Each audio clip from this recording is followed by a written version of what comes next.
Le président de la République, Emmanuel Macron, première réaction après cette défaite. Ce que j'ai dit aux joueurs un instant, c'est on est d'abord très tristes, tous déçus, comme après une défaite, et surtout comme ça, parce qu'on est passé si près du but.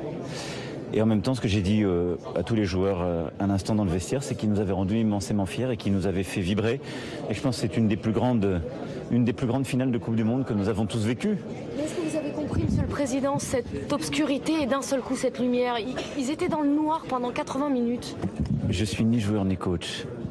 Je suis. Mais vous êtes président. Je suis président. Non, mais je suis. Voilà, donc c'est eux qui diront, c'est Didier Deschamps, les joueurs. Moi, j'ai pas à les juger. Ils nous ont rendus fiers. Ce qui est vrai, c'est que, soyons clairs, on était très très loin à la fin de la première mi-temps. Je pense que c'est déjà arrivé. Il y a eu des remontadas comme ça, l'Allemagne en 54 ou des choses comme ça, mais c'est très rare dans l'histoire du foot. Et on est remonté formidablement. Il y a eu. Kylian Mbappé qui a fait un triplé, c'est pas arrivé depuis 1966. C'est extraordinaire ce qu'a fait Kylian Mbappé, mais toute l'équipe a eu d'un seul coup. On a retrouvé la fin. Voilà.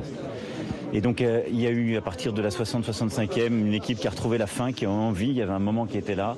Moi j'y ai immensément cru. J'ai cru qu'on allait marquer avant la fin du temps réglementaire. J'ai cru qu'on allait marquer les premiers pendant les prolongations. Et après on a fait un deuxième miracle. On est revenu de nulle part parce que revenir d'un 3-2 en prolongation c'est très rare et on l'a refait. Et on a eu, malgré tout ça, on a eu la balle de match. Elle était dans nos pieds. Oui, parce qu'il était désespéré autour de lui. Parce que c'est un très grand joueur, mais il est jeune. Et donc je lui ai dit qu'il avait que 24 ans. 24 ans dans le 48 heures. Et donc, qu'est-ce que je voulais que je vous dise? Il a été meilleur buteur de cette coupe. Il est un joueur extraordinaire. Il a déjà gagné une Coupe du Monde, il fait une finale, voilà, et donc il a que 24 ans. Et je le dis, franchement, je ne suis pas le mieux placé pour essayer de raisonner ce soir les gens, parce que j'étais au moins aussi triste que lui. Vous leur avez dit quoi dans le vestiaire? Ça qui nous avait rendus très fiers. Mais on sent que et qu'à la fin, ému, Monsieur le Président d'ailleurs. Comme quand on a perdu un match de foot, et surtout qu'on est passé à rien. Et puis j'ai vu des gens tellement tristes. À l'instant, oui, bien sûr. Et donc, mais c'est tout, c'est le sport aussi. Et donc je félicite l'équipe d'Argentine, parce que c'est un très grand peuple de sport, c'est un très grand peuple de foot. Et que voilà, il y a des moments où on gagne des matchs mythiques au tir au but. On en a gagné, on en a perdu aussi. Moi, je me souviens, plus jeune. Et celui-là, on l'a perdu, ils l'ont gagné. Donc bravo à l'Argentine, aux Argentins et leur peuple. Ils étaient là en masse. Et nous, ça nous rend triste ce soir, mais on peut être fier de notre équipe parce que c'est très rare d'avoir, en ayant gagné une coupe, de revenir, d'aller en phase finale et de quasiment en gagner. Est-ce qu'il mérite quand même d'être reçu à l'Élysée? Mais bien sûr que j'ai demandé à Didier Deschamps de poursuivre. Je veux qu'il poursuive, moi.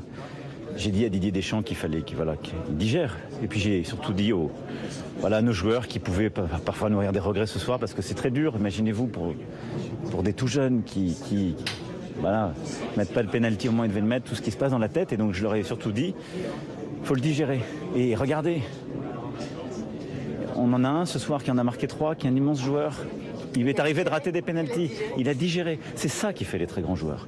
Et donc on est une grande nation de foot. On est aussi une grande nation tout court, qui était derrière son équipe, qui est forte. Et ce que ce match nous dit aussi, c'est qu'il n'y a jamais de scénario écrit d'avance. Que c'est toujours possible. Moi, chaque fois qu'on s'est pris un but, j'étais debout pour dire on repart. J'essayais de crier on repart, on prend le ballon et on va en remarquer un. Donc tout est possible si on se tient unis, si on est ensemble, s'il y a de la volonté, du talent. C'est ce qu'elle a montré, cette équipe. À la fin, on n'a pas de chance. Ok. C'est encore plus rageant et triste. Ok. Il y a des tas de nos mômes qui pleurent, il y a des tas de gens qui pleurent ce soir et on est triste, c'est vrai. Mais elle a montré du cœur et de l'unité, c'est ça l'image de la France. Le résultat, il est cruel en réalité.